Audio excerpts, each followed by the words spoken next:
بسم الله الرحمن الرحيم الحمد لله والصلاة والسلام على رسول الله وعلى آله وصحبه ومن والاه أما بعد. In our last week's halaqah, we had discussed the infamous incident of the satanic verses, and we had mentioned the number of opinions, and Allahu A'lam, but it appears that there was no such story. And the fact of the matter is that the Quraysh prostrated simply because of the power of Surah An-Najm. And this rumor, as we said, led to the Muslims to return back from Abyssinia. And when they came back, they discovered that this rumor was false. Now, number of points here. Before we get back to the actual story, the question arises about the number of people who immigrated the first time to Abyssinia and who was not a part of that initial batch. Now we're not going to go over all of the opinion, that's a little bit too advanced, but the main point is that from the immediate Sahaba of the Prophet ﷺ, of course the greatest companion is Abu Bakr, right? We'll discuss his case. Umar, at this point, why didn't Umar immigrate to Abyssinia? Who can tell me? He wasn't even a Muslim yet. Okay. Uthman, is he immigrating to Abyssinia? Yes, he was of those he immigrated. And then who is left? Ali ibn Abi Talib. Ali at this age, at this stage, is still a young child, really. You know, he's probably at this stage, he's probably around 9-10 years old. So the question of Ali immigrating could not come about, okay? Therefore, out of the Sahaba, the only two, out of the four, let's say the main Sahaba, the only two who qualify are Abu Bakr and Uthman. Uthman immigrated. How about Abu Bakr? We didn't mention his story. The story of Abu Bakr. Abu Bakr initially decided to immigrate. And he decided to accompany Uthman and the people to go to Abyssinia. But on the way to the ship, on the way to Jeddah, they passed by the neighboring tribe. The leader of that tribe was Ibn ad-Daghina. Ibn ad-Daghina was the leader of that tribe. And the tribe name is not known, so is not known to us here, so we're not going to confuse you more with more and more names. The main point is the leader or the chief, Ibn ad-Daghina, he saw all of them leaving. So, and they packed their bags, they have all of the camels loaded. So he said, where are you going?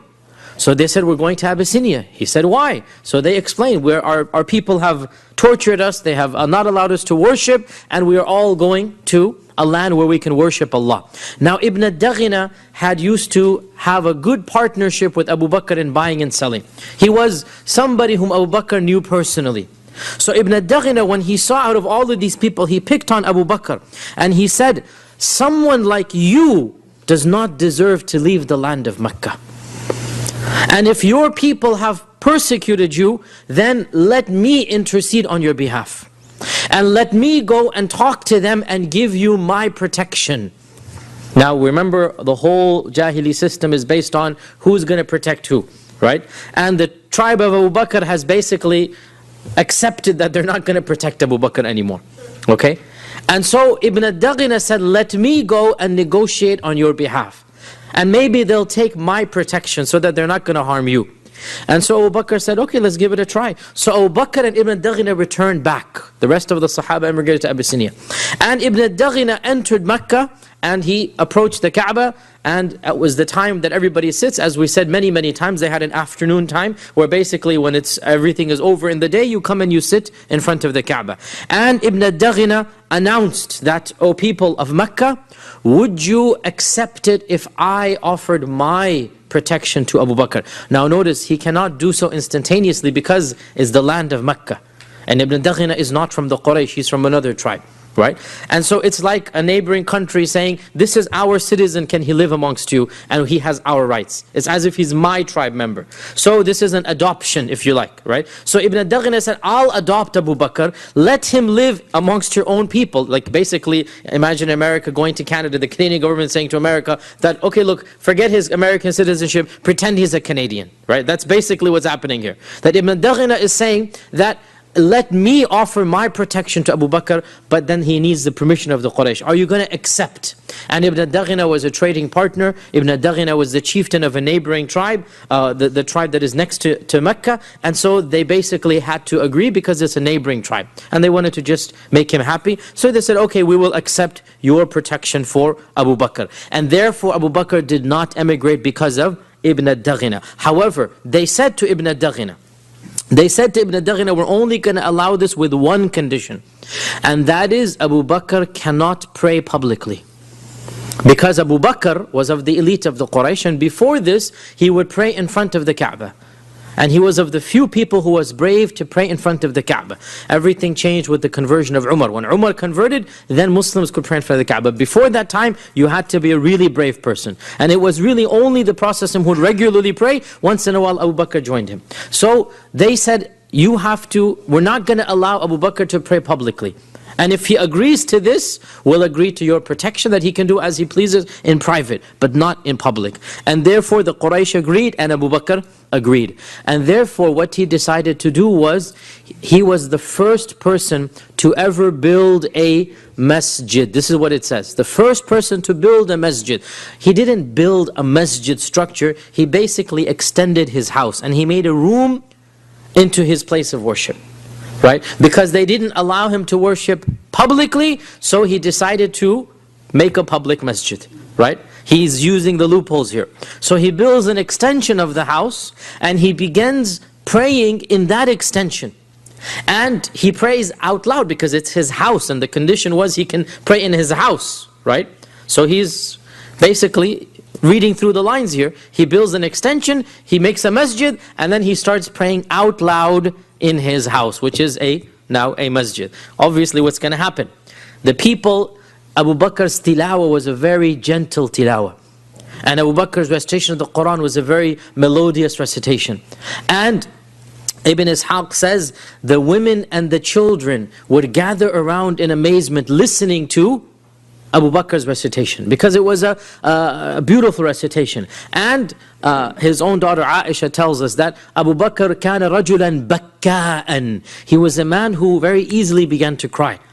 And he would weep from the fear of Allah. And so when he recited the Quran, he would cry and he would beg Allah for forgiveness. So it's a very emotional recitation. So the people began to gather around his house every time he's praying. You know, it's a small city, it's a quiet time at night. You're reading Fajr or Maghrib or Isha or Tahajjud. Anybody walking by can hear you. You know, it's dead silent. It's not like the city. You know, it's like the houses are far, far away. It's a small, you know how it used to be in those days. Many of you might remember from back home, still houses are small, narrow alleyways. So Abu Bakr's recitation is going 5 blocks, let's say, right? Because that's what a block is for them. You know, each houses are there. So people began gathering outside of his house. Now technically the condition was he could read in his house. And that's what he did. But this got to a point where they sent a messenger to Ibn Daghina. And they said, we have to take back our condition. He cannot even pray in his house. SubhanAllah. We have to take back our condition. He cannot even pray in his house. You have to tell him to stop praying even in his house. So Ibn Daghina came to Mecca. When the messenger came, Ibn Daghina came to Mecca and he said to Abu Bakr that, "Oh Abu Bakr, I have no choice except to ask you to stop praying even. Or allow me out of this protection because I can't give you that type of protection." Right? You have one of two choices. That you either stop praying or I can't protect you anymore. Obviously, I don't need to tell you which one Abu Bakr chose, right? So he said, I throw back your protection to you and I accept the protection of Allah. I throw back your protection to you that you're free now, you have done your job, you did it now, you couldn't stand up basically because Ibn Daghina didn't fight at all, he just basically agreed. And in one sense we understand because it's not his territory, it's not his, and he's really going out of his way to help Abu Bakr. So Abu Bakr said, okay, thanks but no thanks. Take your protection back and I trust in the protection of Allah. And after this, he was in Mecca without any protection other than the protection of Allah. And that is why I told the story 2 weeks ago that when Abu Bakr came to protect the Prophet ﷺ, they almost beat him to death. And nobody lifted a finger because he was not under anybody's protection. Right? I told you the story 2 weeks ago that somebody came and tried to choke the Prophet ﷺ. Abu Bakr came and pulled it out and I said, أَتَقْتُلُونَ رَجُلًا أَنْ يَقُولَ رَبِّيَ اللَّهِ. Are you going to kill a person just because he said Allah is my Lord? And they began beating him until he was the equivalent of hospitalized. He was immobilized for more than a week and he could not move in his house because of the severity of beating. How could they get away with this even though Abu Bakr was Qurashi? Because his own sub-tribe had basically withdrawn and Ibn Daghina had withdrawn. So now he is a homeless person and he's living at his own risk, and he continued to live at his own risk until the Prophet ﷺ emigrated to Medina. Now we already mentioned that around 14, some say 15, some say 16, some say 17, between 14 to 17 people emigrated. Allahu Alam, the strongest opinion would be 12 men and 5 women. So that's a total of 17. 12 men and 5 women. So we talked about the fact they heard the rumor, they came back. As they're coming back, they're eagerly asking, have the people of Mecca accepted? Have the people of Mecca accepted? They're waiting for a caravan to get the news before they get to Mecca. The first caravan they meet, they ask. And the people of the caravan said, you have heard false. This is not the case. The people of Mecca are as they were, and the new religion is being persecuted. And so this jolted them. This was a big shock for them. So much so that some of them said, let's just go back. Before entering Mecca, let's just go back. Now can you imagine, put yourself in their shoes. Mecca is right in front of you, right? This is your homeland, your relatives, your possession, everything is there. Literally, you're just one step away. And now, debate occurs, should we go back or not? Until obviously, emotionally, psychologically, they said, look, we're so close, let's just go back and see what the situation is like, right? Life would have been very tough. As we said, imagine a different culture, a different language. They don't speak Abyssinian. It's a whole different land, whole different environment. It's much worse than we can imagine. And I forgot to mention one point when I mentioned this issue, that subhanAllah, one of the punishments of Islamic law, which is no longer practiced pretty much anywhere in the world because the world has changed. And this shows us sometimes change is permissible. One of the punishments of Islamic law for certain crimes is called at-taghrib. At-taghrib means leave your land and go somewhere else. If you're from, let's say, the Hijaz, go live in the Najd. If you're from the Najd, go live in Syria or someplace, right? One of the punishments for certain types of petty crimes, right? That you're not going to be whipped, you're not going to be jailed, just go live somewhere else for a year. That was a punishment. Wallahi, in our times, that's not a punishment, it's sightseeing, right? This is a vacation. You're telling me to go for a year, it's a vacation, okay. So look at how times have changed, that to leave your society, to leave your land, was a type of punishment. And so the Sahaba had to self-inflict this punishment when they went to Abyssinia. When they come back, they decided, okay, let's just go see what is happening in Mecca. Now, when they left Mecca, they had basically, again I'm speaking in modern equivalent, they had cancelled their passports. They had renegated from their tribe, because that's the whole point now. So when they go back in, they cannot just expect the same protection. So each one of them has to find new protection. Each one of them has to find a new sponsor. Like, what's going to be my entry visa to get into Mecca? And we have some stories about what happened here. Uthman ibn Mad'un. Uthman ibn Mad'un, one of the famous Sahaba, and he has a lot of stories in the seerah, and he died an early death in one of the battles of Shaheed. Uthman ibn Mad'un reached out to Al-Walid ibn al-Mughira, the same one who is the famous poet, because he had a friendship with him. And Al-Walid ibn al-Mughira agreed. And so Al-Walid marched with him, and they publicly announced, this is how they enacted treaties, they publicly announced, Al-Walid said, I have given my protection to Uthman ibn Mad'un. And so Uthman remained completely protected. Walid is one of the most powerful men in Mecca. We already said Allah revealed verses in the Quran. This is the father of who? Khalid ibn al-Walid. This is the father of Khalid, right? This is the one whom Allah reveals Surah Muddathir. ذَرْنِي وَمَنْ خَلَقْتُ وَحِيدًا وَجَعَلْتُ لَهُ مَالًا مَمْدُودًا وَبَنِينَ شُهُودًا. All of this Allah is talking about. This is Al-Walid. The one who فَكَّرَ وَقَدَّرَ. He thought, what am I going to say about the Prophet ﷺ? And then he said, this is a strange type of magic. This is Al-Walid, one of the most powerful men, rivaling Abu Jahl. So Al-Walid gave protection to Uthman. And because this is Walid, Uthman, not a hair on his head was touched. Now, Ibn Ishaq says, when Uthman would go back and forth in the city, and he would see the Muslims being persecuted, and he would see that he himself was untouched, his guilt began to get the better of him, even though he's not doing anything wrong. And he said, how come they are suffering and I am in safety? How come they are suffering and I am in safety? So one day he went to Al-Walid ibn al-Mughira, and he said that, oh my uncle, Walid is a senior man, elder man, oh my uncle, please take your protection back. Rudda alayya jiwarak. Your jiwar is called the protection. Just take back your jiwar. So Al-Walid said, my nephew, what has happened? Has anybody harmed you? Have I not done my service? I mean, is anything, why do you want to return? It's a very obviously big thing. Why do you want to return it? So he said, I cannot bear to see my fellow brothers and sisters suffer while I have this freedom. SubhanAllah. Look at, now there's nothing sinful per se about Uthman's situation, but his conscience was so strong. He said, why do I have, just because I have a friendship with Walid from the days of Jahiliyyah, now he's protecting me. How about the rest of the people? How about Ibn Mas'ud? How about Bilal? How about even the other people who returned from Abyssinia and who didn't get the protection I got?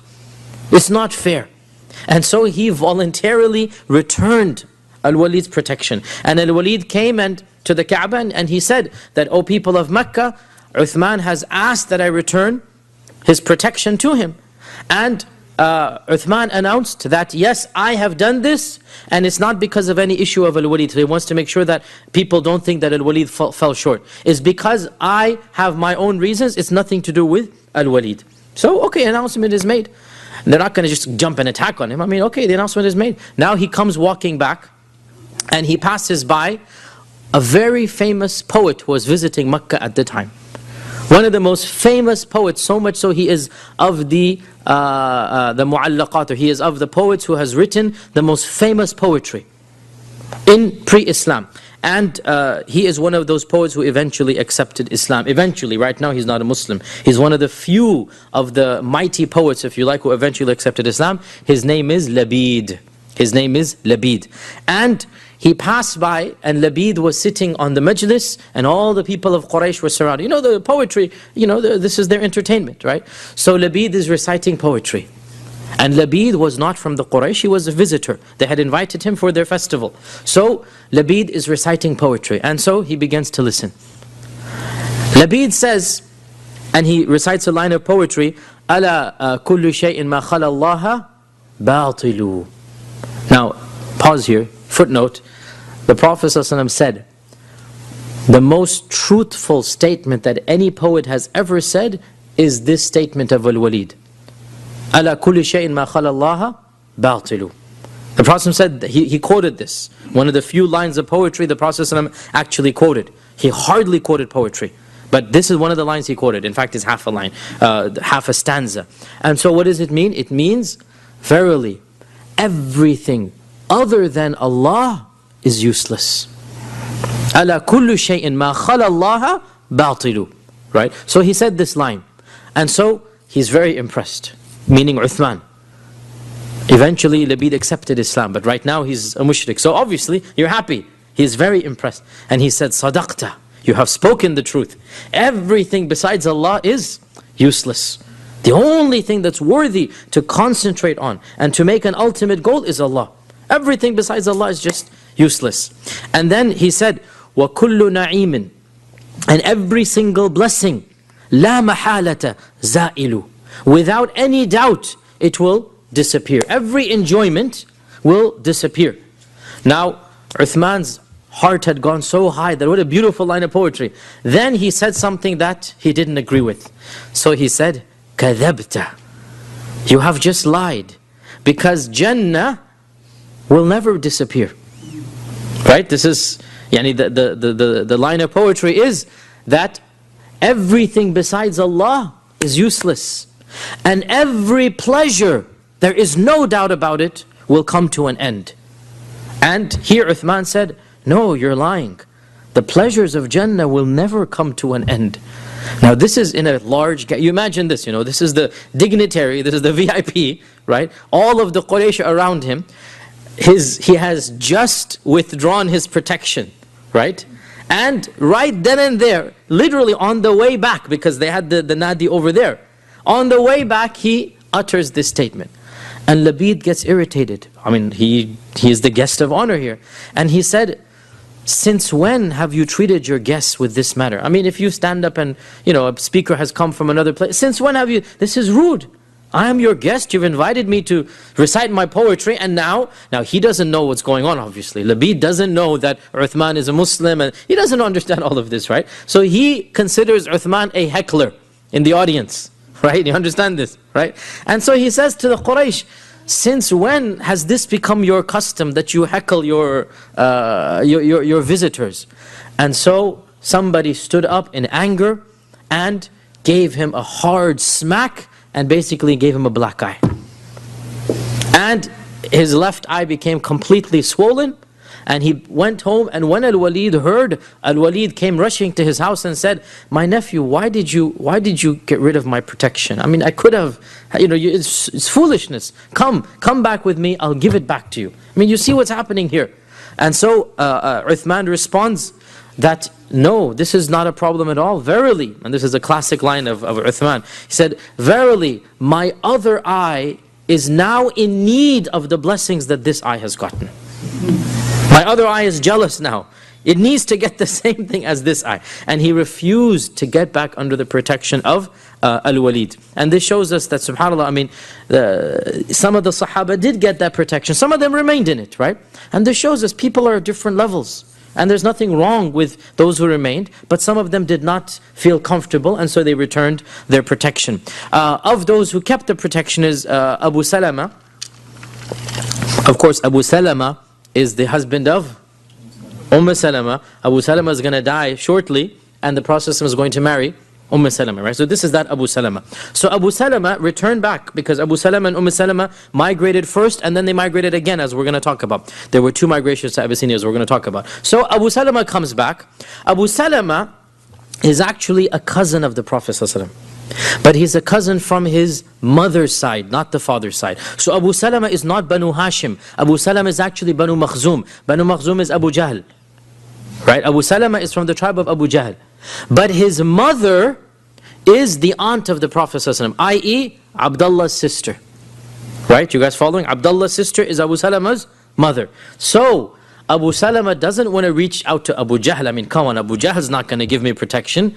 So who can he reach out to? His uncle from his mother's side. Who is? Abu Talib. Abu Talib, right? Abu Talib is his mother's brother.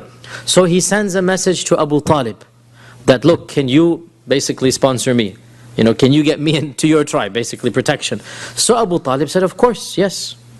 Now, what do you think Abu Jahl is going to do when he hears that somebody else has taken one of his tribe members? Who do you think you are?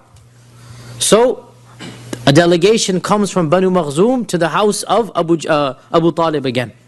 You're interfering in our politics. This is our guy, right? Who do you think you are to offer him protection? Because it's a matter of honor, it's a matter of snubbing their nose, basically, right? And so Abu Jahl and others, they get angry at Abu Talib. And Abu Talib said, well, if I'm going to give protection to one nephew, meaning the Prophet Muhammad ﷺ, why can't I give protection to the other nephew? Meaning Abu Salama. I mean, if I'm going to protect one, why can't I protect the other? And so they were not going to budge, and they surrounded his house, and an argument broke out. And then Allah brought about a solution from a source we would never expect. Abu Lahab. Abu Lahab stood up and he said, have you not irritated this old man enough? I mean, Abu Talib is a senior figure. He's an elderly person. Abu Lahab is now feeling compassion for his brother, not because he loves the Prophet ﷺ, but just as a brother. Because after all, they are brothers, And so he stood up and he said, have you not irritated this old man enough? Let him be, utrukuhu. Come on, let him be. How much are you going to pester this guy? Let him be. For wallahi, if you're going to continue, then I'm going to have to force my side. I'm going to choose him. This is Abu Lahab speaking, right? And he's not speaking out of a love for Islam. He's speaking out of his love for his tribe and the protection of his chieftain, right? And as we said, that type of love is not going to help you in Islam. Even Abu Talib loved the Prophet ﷺ, but not a religious love. It was a love of uncle. It was a love of a fatherly figure. It was a love of a fellow Hashemite. But it was not a religious love that we have for our Messenger ﷺ. He didn't have that religious love. He had a paternal love. And that love is not going to necessarily save you from the punishment of Allah subhanahu wa ta'ala, even though it helped a little bit for Abu Talib's case. So Abu Lahab stood up and defended against Abu Jahl. Can you imagine? It's an amazing scene here, right? And Allah subhanahu wa ta'ala chooses whomever He chooses to help this religion. Somebody like Abu Lahab, there have been more than one time where he's done small things that have brought some benefit to Islam, even though he didn't do it for the sake of Islam. And Our Prophet ﷺ said in Medina many years later, he said, verily, Allah can help this religion from a kafir, from a pagan. Allah can help, Allah will help, sorry, is a better translation. Inna Allah la yu'ayyidu hadha ad-din. Allah sometimes helps this religion from a person who's not even a believer of it. And these types of incidents, they demonstrate the truth of what the Prophet ﷺ said. So the point being that the situation in Mecca remained status quo. It didn't change at all. And the Quraysh continued to persecute the Muslims. And so the initial batch that had immigrated from Abyssinia came together and decided, what do we do now? And the bulk of them said, let's go back. It was a mistake to come back. Now let us go back. But in the meantime, they had stayed in Mecca 2-3 weeks. And the news spread amongst all of the Muslims about how good life was in Abyssinia, at least in terms of physical harm. Yes, it was difficult culturally and language and climate, but not hostile. And in the end of the day, if you're living, as we said, the two best blessings that Allah gives, الَّذِي أَطْعَمَهُم مِّن جُوعٍ وَآمَنَهُم مِّن خَوْفٍ. Right? These are the biggest blessings that Allah gives after Iman. And they had that in Abyssinia. They had food and they had safety. These are the best blessings. And so when they heard this, a large percentage of Muslims, we don't know how many Muslims were in Mecca at the time, there were no census, but it is probably correct to say that at least 30-40% of the Muslims of Mecca, if not 50%, decided to immigrate. Now that's a huge number, right? Yani half of your people are now leaving.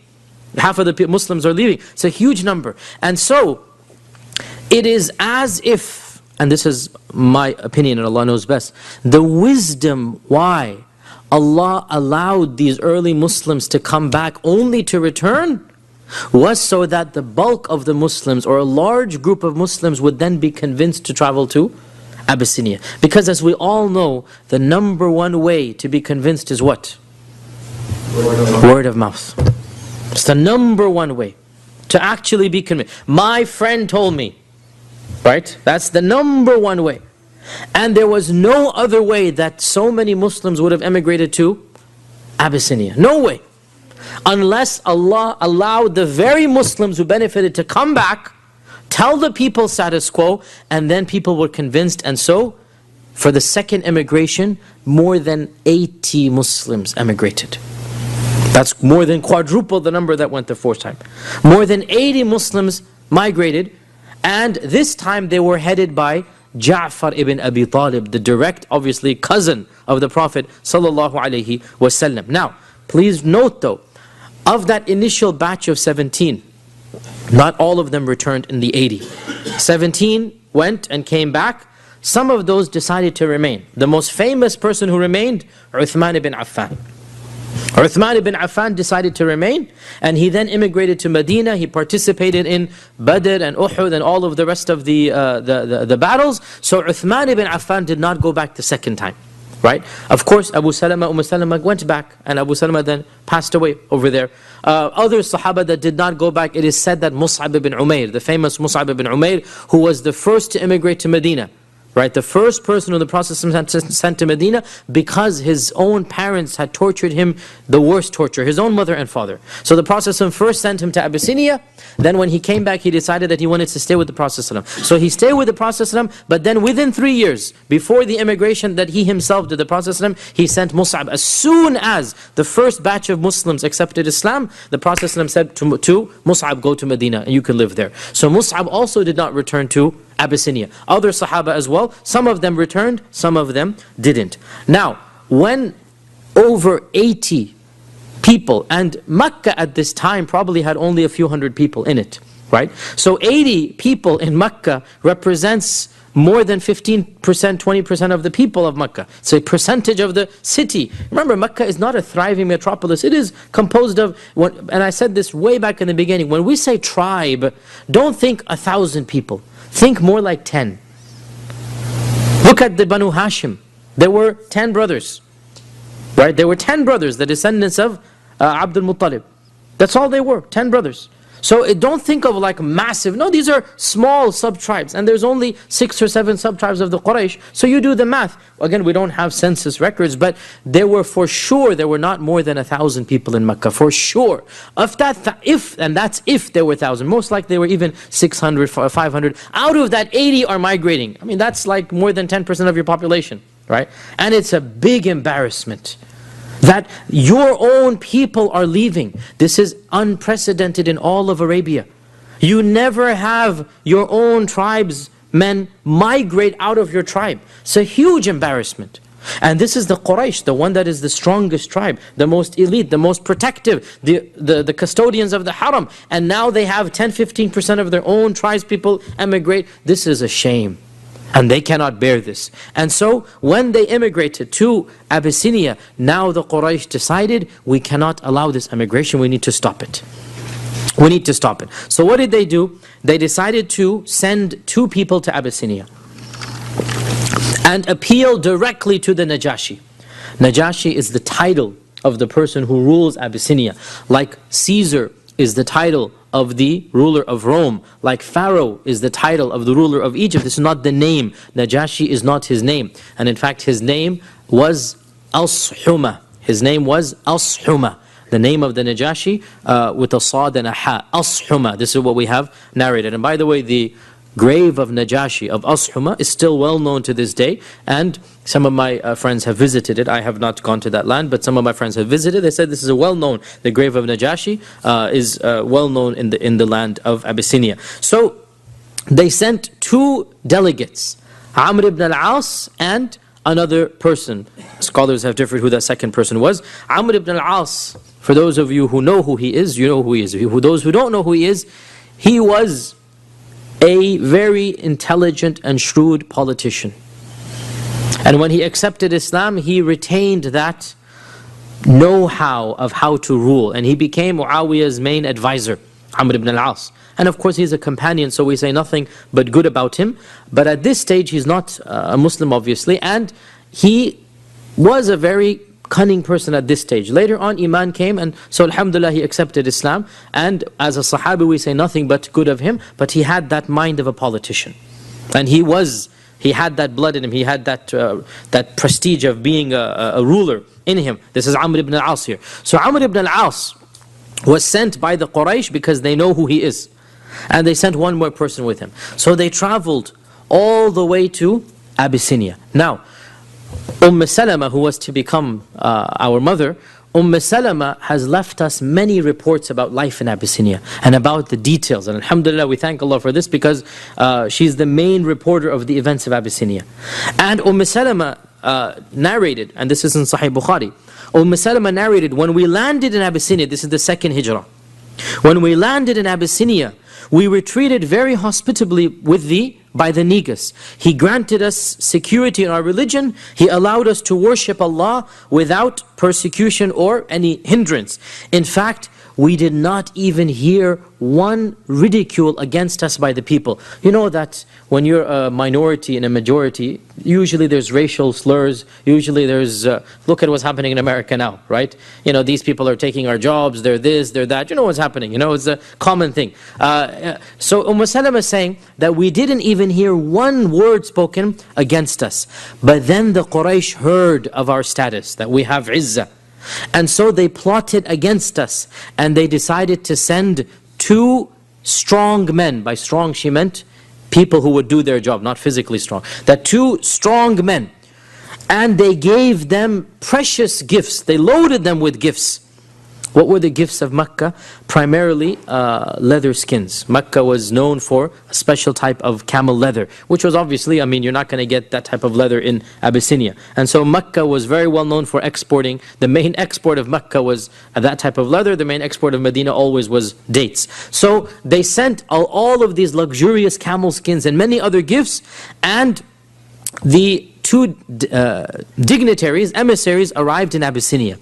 The first thing that they did was they went to all of the viziers, the ministers of Najashi, and they gave each of them expensive gifts and leather. Basically bribed them. They gave each of them expensive gifts and leather. And they said to them that we have in your midst a group of renegades and rebels. And we will speak to the Najashi tomorrow about their case, and we want you to hand them back to us and support us in this cause. So basically this is open bribery. Okay, this is open bribery.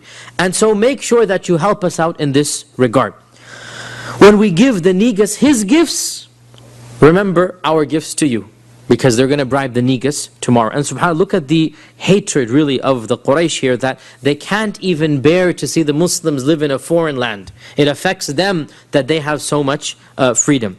So the next day they approached the Negus and they said, some foolish youth from amongst our nation have emigrated to your country. They have left our religion and they have not embraced your religion. They've invented a new religion. They have left our religion and they have neither embraced your religion nor any of the other religions that we are aware of. And the leaders of our community have sent us to you in order that you hand these young foolish people back to us so that we can deal with them, because we are more knowledgeable of their faults than anybody else. And so they presented the Negus with lots of fine gifts and incense, and they presented him with all of these leather goods. And subhanAllah, this is the reality of, in our times we call this lobbying basically, right? In our times we call this lobbying, that you go and you give politicians money. And when you give them money for their campaigns, for their funds, and this is perfectly legal in this land, as you know. It's perfectly legal. In fact, that's the way the system works, right? And subhanAllah, just as a comment here, it's not directly related to the seerah, it's a comment here. SubhanAllah, our religion is so perfect that our Prophet ﷺ, before all of this modern system came about, our Prophet ﷺ strictly forbade what we now call lobbying. Strictly, with the most harshest words. You're not allowed to give a public servant money. You're not allowed to. In our religion, I'm talking about in an Islamic state, we're not allowed to give the employees of the state any money at all. Their money comes from the treasury, from the state, because they're employees. They have no right to get any money from you, because that is going to sway them from their job, right? This is basically the essence of bribery. And subhanAllah, in this land, this is not called bribery, it's called lobbying. It's completely legit. Even though, and this is the irony here, if you pay them money directly to their pocket, this is bribery. But if you pay to their campaign, this is, or you pay something else, this is lobbying. And they just have their ways around it. You all know the famous hadith of the Prophet that he appointed somebody to go collect zakat, right? And the zakat collector came back and he said, all of this is for you, and I was given a gift of something small. This is my gift, right? This is my lobbying I got. The Prophet ﷺ became so enraged that he stood up and he called the people to come to the masjid, and he gave a khutbah in the middle of the day, not on Friday. He gave a khutbah about this. And he said, what is wrong with some of you? He didn't mention the person name because he never did that. What is wrong with some of you that we appoint him to do a job and we pay his salary, and then he comes back and he says, this is for you and this gift is for me. And then the Prophet said something that is very, very blunt, but it shows how angry he was. Why didn't this man sit in his mother's house and see if a gift would then come to him? This is wallahi the essence of Islamic political science. Why didn't he sit in his house and then see if somebody would give him a gift, right? You have no right for the public's money. You're getting paid to do your job, do it. You're not getting paid to take the people's gifts and take a cut from them, right? But subhanAllah, the way that other systems work, it's a completely different system, and that's why money talks in this part of the world. And that's why if you have money, you will be able to get things passed, even at the highest levels of political power. And if you don't have money, even if the truth is on your side, and so the Quraysh know this tactic very well, and they're basically greasing the hands of Najashi and all of the people there.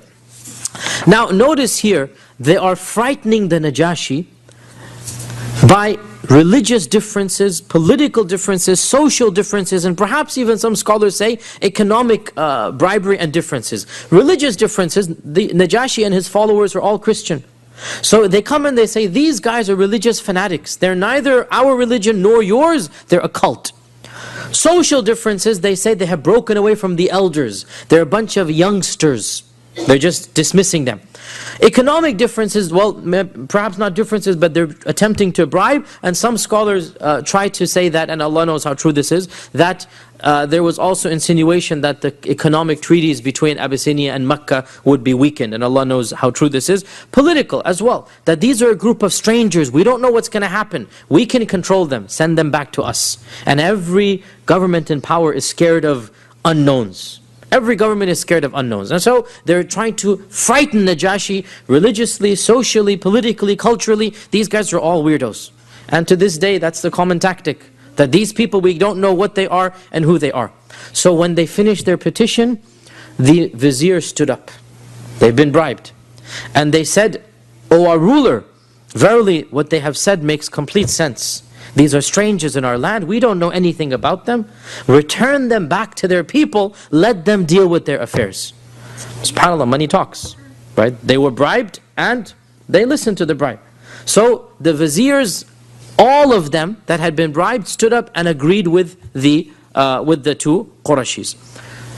Najashi said, "No, by Allah, I cannot just hand them back after they have chosen my land." Now remember, when they entered Abyssinia, even though the books don't mention this, but it must have happened, they must have sent a petition to Najashi asking permission to live. Because there's no other way you can live in that land. And Najashi must have granted that petition. Even though the books of Sirah don't explicitly write it out, but it's understood. There's no other way. So Najashi is aware what's happening, that there's a group here from Mecca. So he said, "These people have chosen me over all the other lands they could have chosen. And they ask for my protection. The least that I can do is to listen to their side of the story." SubhanAllah, look, he's a king. He doesn't need to listen to 80 people, right? But what did the Prophet say? Malikun adil. Didn't he say that? He's a just king. And a just king will listen to both sides and decide what is right and wrong. Did not decide what is in his power or what is in his benefit. So he said, "I will not return them back until I listen to them." He didn't say, "I'm not going to return them back." He said, "Let me see what they have to say. And then we'll make up our minds." I can't just, and subhanAllah, look at this. I mean, this is way before we have modern law. Najashi has common sense. That you have to listen to both sides of the story. And so, Najashi says that we need to listen to their side. And this shows us how true the Prophet ﷺ was when he said he is a just king. And it also shows us that when Allah is on your side, Allah will plot and plan no matter what the others plot and plan. وَمَكَرُوا وَمَكَرَ اللَّهُ وَاللَّهُ خَيْرُ الْمَاكِرِينَ. So the Negus sent a messenger. Najashi sent a messenger to Ja'far ibn Abi Talib. And he said, "Come all of you to the palace tomorrow and explain to us why your people are opposed to you." Now, they had never seen the Najashi. Najashi is the king, right? They had never had any direct contact with him. Now they're being told, the emperor himself wants to meet you. Come to the palace, all of you. And so they became frightened, which is only natural. And they said, "What are we going to say? What are we going to tell him?" And so Ja'far said, "We will only say what our Prophet ﷺ told us to say, and we're not going to change the truth no matter what happens. I.e., we'll speak the truth." And it shows that when Muslims stand up for the truth, Allah subhanahu wa ta'ala will protect them and stand up for them. So when they arrived at the palace, they found the Negus surrounded by his advisors, by his, the Arabic word is batariqa, and batariqa actually has a Latin original, which was then made into English, which is patriarch. The word patriarch is from batariqa, it's the same thing. So the patriarchs are basically the senior figures of the religion.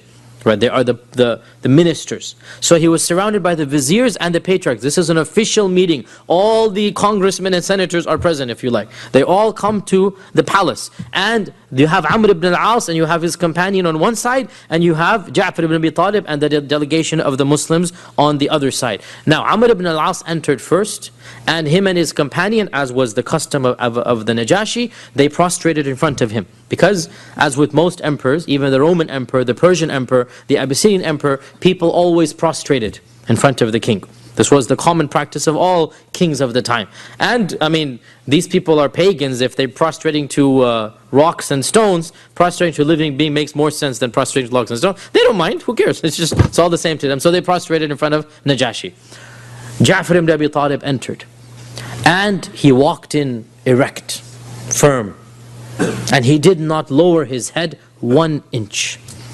The minister said, "How dare you walk in without prostrating to the Najashi?" And subhanallah, this was at a time where their life hangs in the balance. Their future in Abyssinia hangs in the balance. But they have a principle. And that principle is, we cannot worship other than Allah, and we cannot bow our heads to other than Allah. This is not issue of compromise here. We can't change that. And they're coming at a state of weakness. This is not a state of strength, right? But they're not going to compromise their iman. And so Ja'far says, our Prophet ﷺ has told us that we can only prostrate to our Lord. This is our religion. We can only prostrate to our Lord. And so Najashi says, and obviously all of this is through a translator because they couldn't speak Abyssinian and he could not speak Arabic. Najashi says, "Tell me, what is this religion of yours that you have now invented? Now you're showing me this religion by not prostrating. What is this new religion that you have invented? And what is the matter that you have forsaken the religion of your people and you haven't embraced my religion, nor have you embraced the other religions on earth?"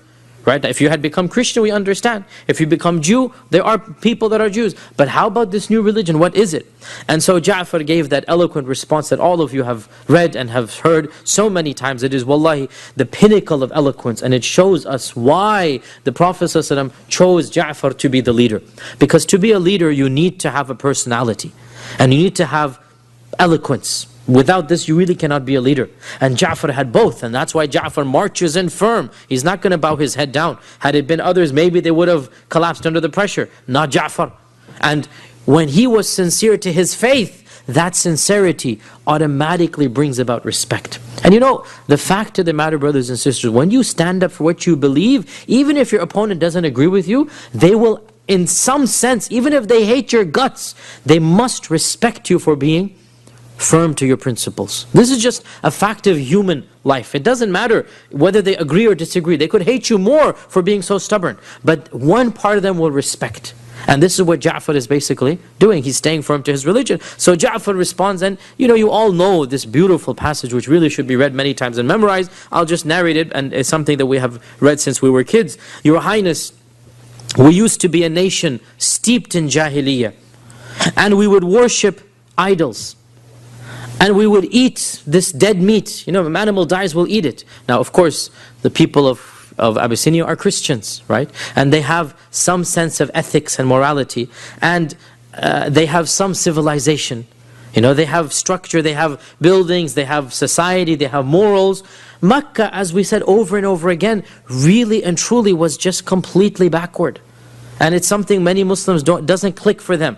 Uneducated, backward people, they have no clue what is civilization. So Ja'far is trying to explain, we were basically, we're living in Jahiliyyah. That's exactly the word he uses. We were living in Jahiliyyah. And we used to perform fahisha. We didn't have a sense of right and wrong. Fahisha means sexual immorality. We didn't have laws, we just go do zina.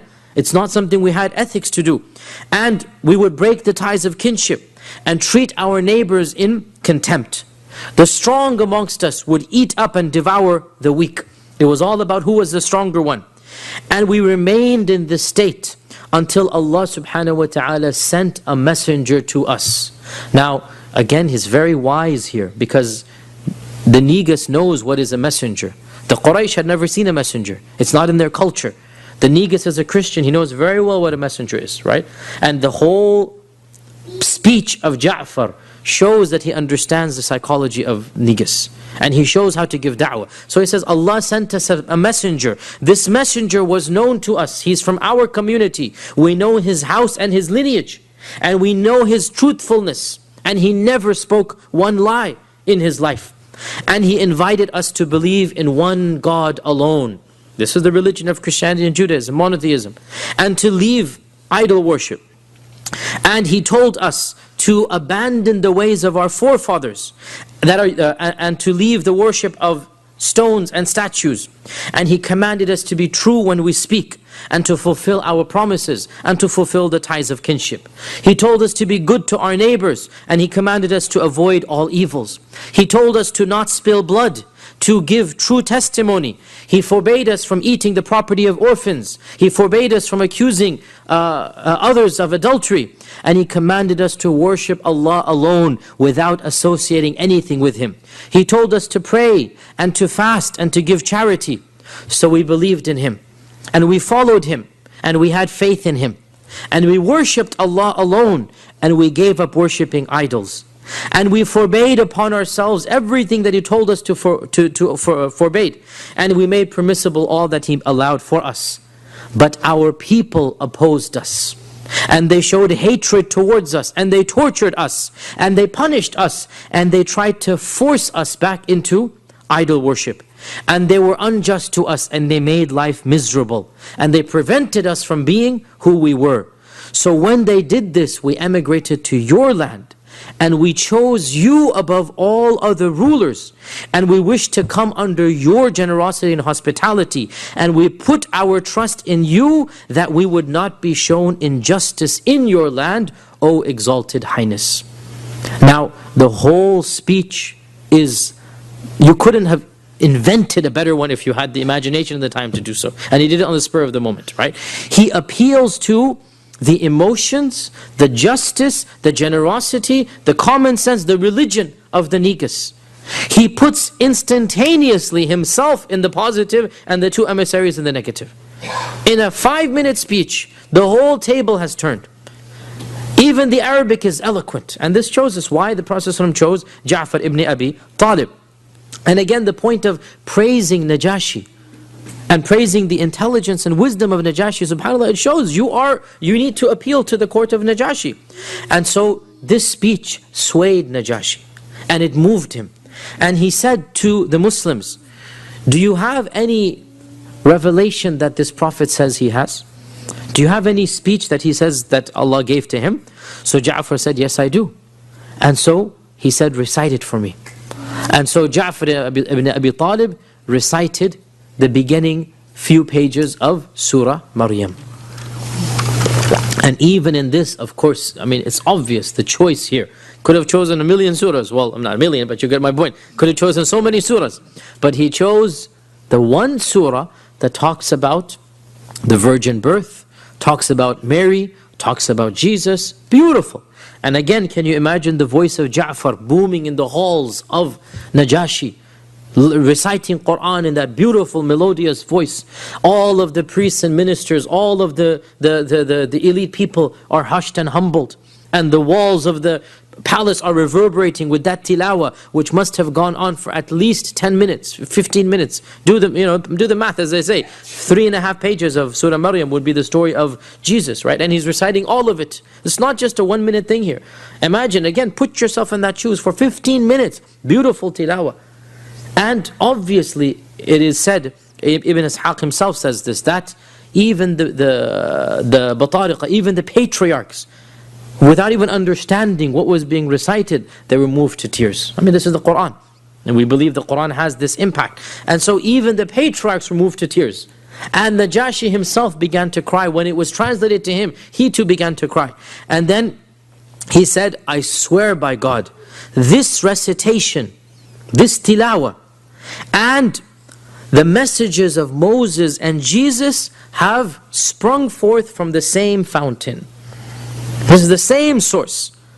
And he spoke to the two emissaries and said, go away from me, because I'm not going to hand these people over to you, and I'm not even going to think about it, basically. Don't even think about handing these people back. So Amr ibn al-As and his companion exited in humiliation, and as they were leaving, Amr whispered over to his companion and said, don't give up yet. I have one final trick. Tomorrow, I will come back and bring one final trick out of my hat. His companion said, now his companion, some people say it was Abdullah ibn Abi Rabi'ah, others say it was his cousin Umar ibn al-Walid. Allahu alam who it was, there's a little bit of a difference who the companion was. His companion was the more gentle of the two, and his companion said, leave it, Ya Amr. Khalas, leave it. Yani we tried, we failed. Because look, even if we don't agree with them, in the end they are our relatives. I mean, realize this is your cousin, your brothers, your uncles, your nephews. They are our relatives. I mean, leave it alone from now. But this is Amr ibn al-As, and at this time he's not a Muslim. So Amr said that no, one more attempt, just wait tomorrow. So the next day, they sought permission again. And the Niga said, what do you want? We already decided. And you're not going to get them back. And so Amr said that, oh, Holy Emperor, we forgot to mention to you one thing, that they say something blasphemous about the God that you worship, Jesus Christ. They didn't tell you that bit. Go ask them what they believe about Jesus Christ. Now, what is blasphemous? He's not the Son of God. Right? This is blasphemous because it's not Christianity. And so, Najashi is now interested. Like, what is this? So Najashi sent the emissary again on the next day and said, come immediately to the palace. Come immediately to the palace. We're waiting for you now. We want to know what your position is on Jesus Christ. At this, the Sahaba were struck with terror, much more than they were on the day before. Because now, this is like, come right now. And they know this is now Amr's doing, because what else is going to happen now, you know? And so, once again, they say, what are we going to say, Ya Ja'far? And so Ja'far said, we will say exactly as what the Prophet ﷺ told us to say. And that is that Jesus Christ is the Abd of Allah. He is the servant of Allah, and He is the Rasulullah, and He is the Ruhullah. And He is born of the Virgin Mary. And we will not change this for them. SubhanAllah, He's not going to change what they believe just because He wants to please Najashi. And this is the way of the believer. Because they stood up for the truth, Allah subhanahu wa ta'ala protected them. And they went to the emperor again. And by the way, before we move on to the story itself, subhanAllah, one of the most important lessons we learned from this whole story is that the Sahaba used the system of the time to fight the oppression of the time. It's not an Islamic state, is it? Right? Najashi is not a Muslim. Not now, he's not. And they are being charged, if you like, in a manner of the system of Najashi. And I say this because we have some people still left. You know, honestly, pre-9/11 there were much more. Post-9/11, most of these scholars have had to wake up and smell the coffee. And I speak as being a part of that group that used to say similar things many, many years ago. This ultra-conservative vision of Islam that's not going to be realistic or practical. There are still people who say you're not allowed to be a part of the system. You're not allowed to be a part of the democratic process. You're not allowed to do this and that. There are still some minority of scholars who say this. Before, for those of you who were active in the past, this used to be much more common. And it was very common to hear, ask the fatwa, is it halal or haram to vote? Right? Now here we find that Ja'far ibn Abi Talib is using the system of the land to fight against oppression and to fight for his freedom. Is he not? Right? And nobody is saying, oh, hold on a sec, the ways of Najashi are the ways of kufr. These are democracy or this or that. No, you have no choice. This is the way you need to fight for the truth. And you have to use the resources given to you. And the land, whatever system it has, you use it. And Ja'far had no qualms using the system. So we will do the same thing in this land. We will fight against oppression through the courts, through the media, through the public pressure. The same opportunities that everybody has, we too have them. And we must do so like Ja'far ibn Abi Talib did. Ja'far used his opportunities, we need to use our opportunities. And therefore, Ja'far ibn Abi Talib said that we're not going to change the truth. And so they come back to the Najashi, and Najashi is a bit irritated. And he asks them, what is this that I have heard, that you have a blasphemous opinion about Jesus Christ? So Ja'far said, Your Royal Highness, we say exactly what our Prophet said. Now notice he said this phrase multiple times. And this also shows us that he's trying to impress upon the Najashi, I am remaining firm to my principles. This is what I believe. And he's quoting what is an evidence for him, and Najashi should understand that it is an evidence for him. And we should also not be embarrassed to say the same thing. Why do your women wear hijab? Because our God told them to do so. Why do you pray 5 times a day? Because our book tells us to do so. This is an evidence that even if you don't agree with the book, you must understand this is a legitimate evidence for us. Correct? Right? There's nothing wrong with, and in fact it's a watertight evidence in its own way, and I've spoken about this in other lectures that I've given. The best evidence that we can give to any non-Muslim is to say, because the Lord that I believe in, who created me, told me to do this, and that's why I do it. It's a watertight argument. You cannot attack this argument. You have to go back and say, well, I don't believe in that God. And that's the point. We say, yes, you don't. We do. It's a different religion. So the point being, he says, our Prophet told us that Jesus Christ is the Abd and the Rasul, and the Abdullah and Rasulullah and Kalimatullah that he gave to Maryam. Al-Batul al-Adhra, the virgin, the innocent, the chaste Maryam. And that he was a righteous prophet. Now, he stopped there. Notice, and this is a key point as well, that what he said was absolutely true. But he didn't go and be on the offensive and say, and we say that the Trinity is blasphemous, and we say that saying that Jesus Christ, the Son of God, is insulting, even though that's what the Quran says, right? But he didn't get there because, look, you don't need to go to that level yet. He's not hiding the truth, but he's telling it in a wise manner. And we do have some who really don't understand how to give da'wah. That, look, right now you just need to establish your credentials. He's not lying. Everything he says is positive, but he just stops before he gets to the point of saying, what you guys believe is blasphemous in our religion. There's no need to say that. Right? He says what he believes, and Najashi gets the point. You don't think he's the son of God, basically, because he doesn't say that. And even in this is wisdom. That, and I've said this many times before, we're never allowed to lie. But there's also a manner of speaking, and an audience in which we speak in, and a methodology and a wording, and Ja'far uses the appropriate wording. And so, when Ja'far said the truth, now it comes out, and we can read into the lines here, that the Negus was not in fact a believer in the Trinity. And he didn't believe that Jesus Christ is the Son of God. And in this he resembled Heraclius, his contemporary and colleague, the Emperor of Rome. In that, once upon a time politicians were educated. Those were fairy tales of the past. They no longer exist in our times. You know, we must believe that once upon a time politicians used to be smart people. That was a time long gone. So politicians actually were intellectuals. And both the Najashi and Heraclius believed in versions of Christianity that their own priests did not believe. And so when Ja'far speaks the truth, Najashi is even more impressed. Because this is what he himself has been believing all this time. And so he picks up a little branch that was in front of him, a twig, and he says, Wallahi, what you have just said does not exceed what Jesus Christ said by this much of a branch. In other words, your message is the message of Jesus Christ. He never said he's the Son of God. He never said that he's a third of a Trinity. And there are many Christians who secretly believe this or who know this, but then society is simply too much of a pressure upon them.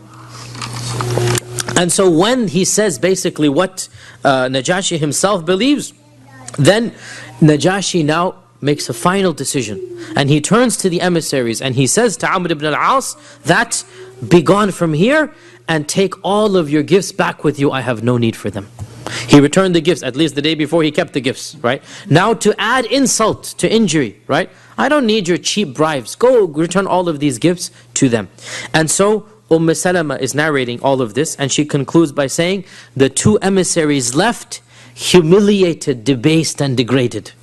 Khalas, that's like, they've lost everything. Having been returned the gifts that they had come laden with, all that they came with, they went back with. And this is, really, it's a slap in the face, because gifts are typically accepted, right? And the day before, had they left, the gifts would have been there. But now, every gift, even the minister's gifts, was returned. Nobody's allowed to take anything from them. And we remained in the land, receiving the best hospitality and the most neighborly treatment until we finally returned to the Prophet ﷺ in Mecca. A few more points, inshallah we'll go for another 10 minutes and then stop for Isha, because we need to finish the story of Najashi. Now, when Najashi said this, that he picked up the twig and he said, Jesus Christ never said anything more than this, rumors spread that Najashi has become a heretic. He has abandoned the religion of our forefathers. Najashi has become a heretic. And so the ministers, and you know how politicians are, I mean, there's always internal battles, and a lot of people, there's always inner struggles and inner cores. So another group began to speak against the Najashi privately. And they began to taint him that he's not Christian enough. And he has heretical beliefs. And there was a possibility of a coup d'etat. And Najashi is aware of what's happening. He has his own sympathizers telling him. And so one day, he decided to confront that batch of instigators. And he wrote on a parchment, in his own language, Ashhadu an la ilaha illallah.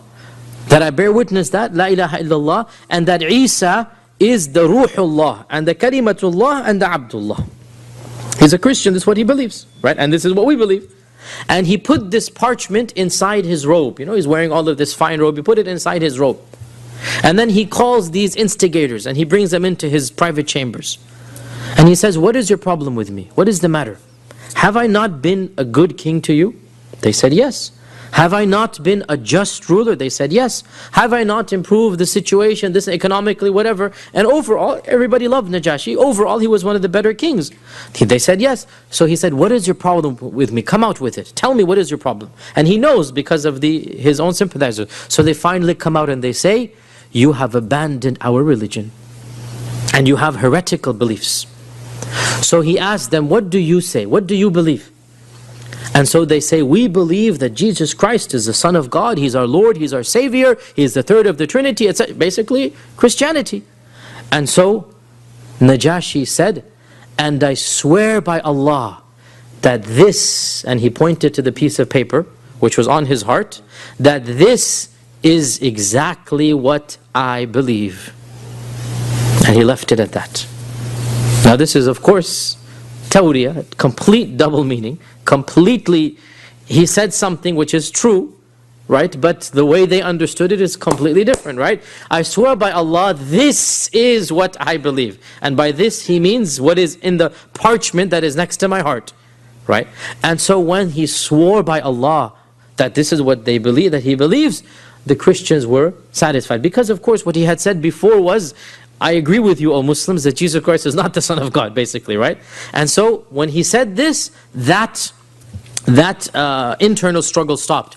It is mentioned that before he had this meeting, he sent a messenger, secret messenger to the Muslims. And he said to them that I am having issues and problems, and it is possible that I will be killed soon. So this was a major issue, right? And if you hear news of my death, I have instructed one of my ships to be at such and such a place. As soon as you hear that I have been killed, go to that place, that ship will be yours with its captain. Go wherever you please. But he actually won the battle, and so that plan was not needed. But look at how much iman he had, and look at where he has thinking about the Muslims. And Al-Bayhaqi narrates in his Sunan, in his Dala'il al-Nubuwah, that the Prophet ﷺ eventually wrote him a letter when he emigrated to Medina. The Prophet ﷺ wrote Najashi a letter, and he invited him to Islam. And Najashi wrote back to the Prophet ﷺ saying that, I am a Muslim, and I believe in you, and I believe in all that you say, and if you command me, Ya Rasulullah, I will come right now to Medina and serve you.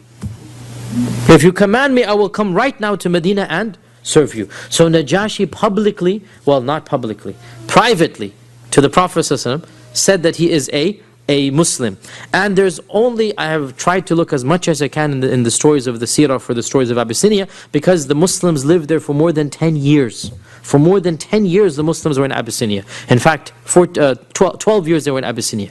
And unfortunately we don't have very many stories. There's one more story mentioned about the Muslims of Abyssinia, and that is a story that involves a pretender to the throne. Not an internal struggle within the palace. No, another force, another Abyssinian royal family was struggling with the Najashi and trying to seek power in the land. And matters began to get bigger and bigger. and it was all heading towards a civil war. And Salama narrates that we began to be scared that Najashi would be defeated and an enemy, our enemy or somebody else would be installed in his place.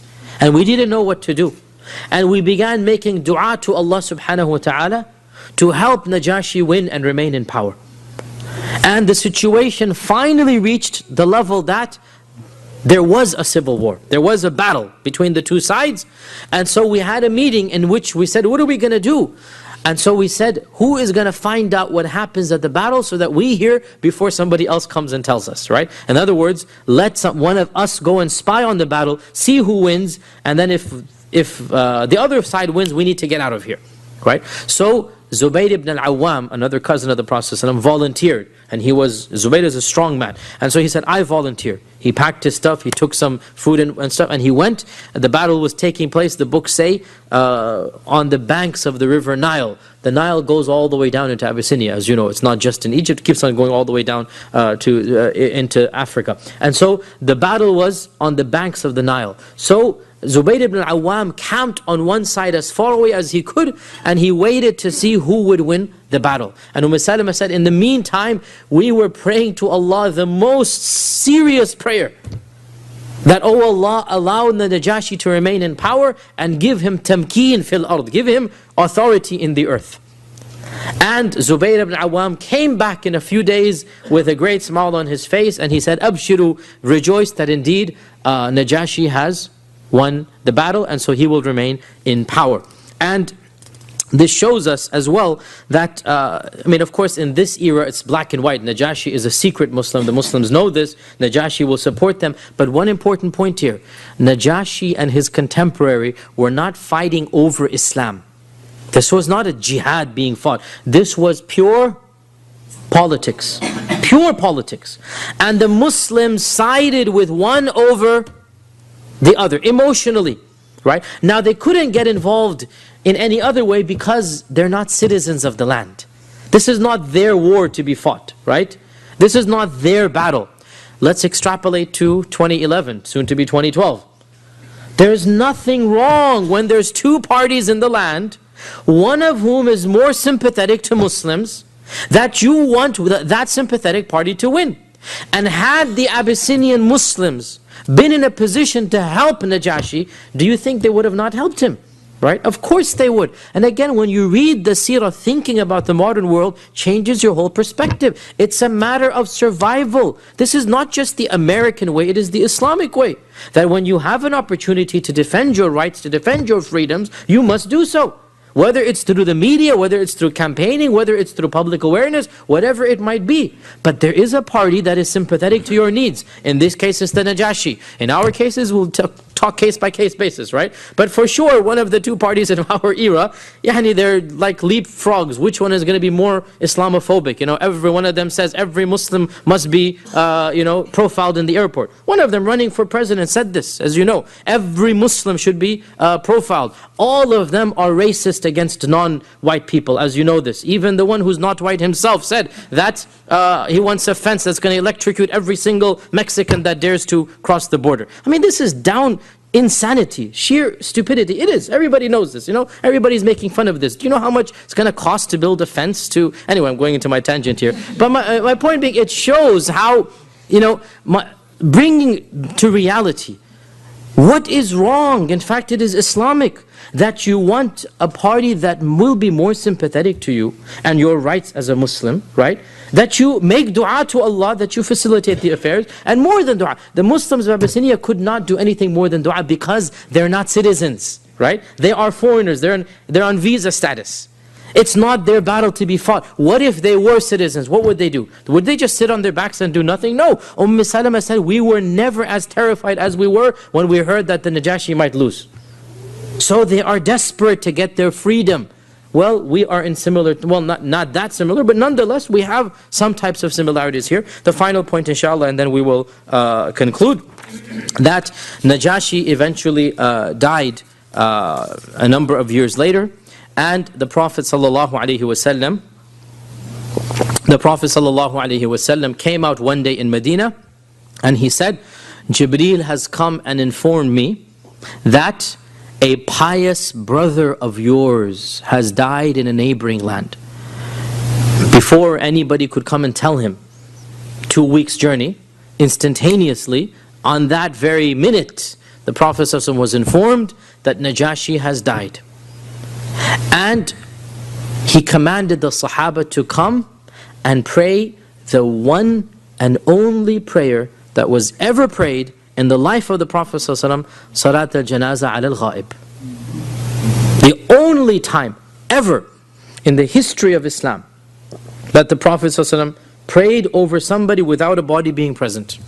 It's called Salat al-Janaza al-Ghaib. Never before or after except over Najashi. And I've written a long article on this. You can Google it online, or I can send you the link, or maybe you can send it here, about the fiqh of praying Salat al-Janazah over Ghaib. When should it be prayed? The four madhabs all have different opinions. The question arises, why did the Prophet ﷺ only pray over Najashi?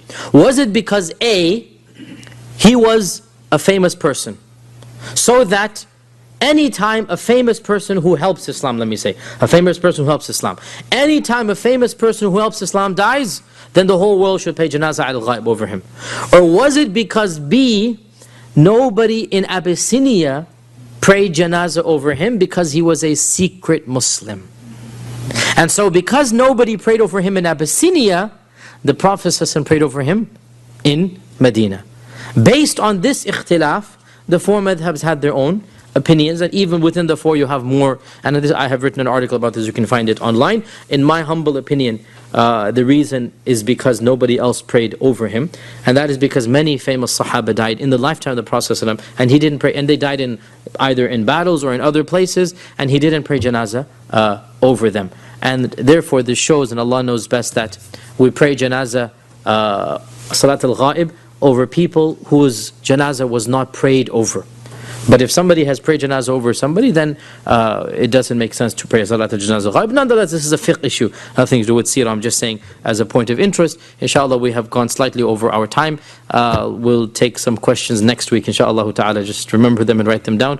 And there's an announcement to make, and inshallah I will see you all next week, inshallah, as well. So, go ahead. Yes? Can you just give a little bit about the 10th of Muharram and the fasting and all that, just around the corner?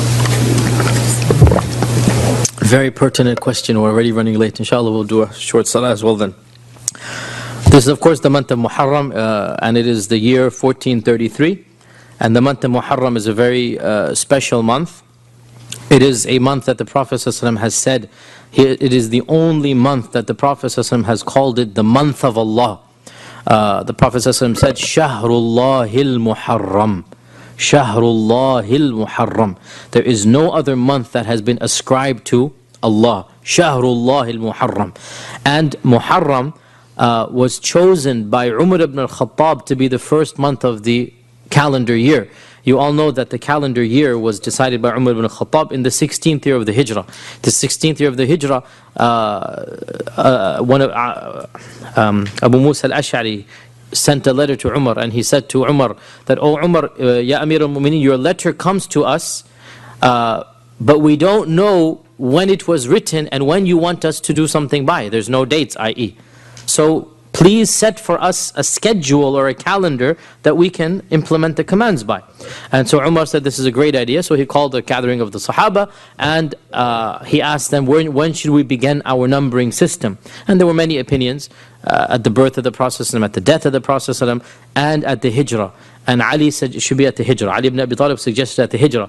And he said because this was when Allah changed the situation of Islam from being persecuted to being protected, from being humiliated to being at a state of izzah. It's the Hijrah. That was when things changed. So let's make the Hijrah the first year. Okay, the Hijrah is the first year. What's the first month? Because they didn't have they don't have a first month, right? The 12 months, the names were in pre-Islam.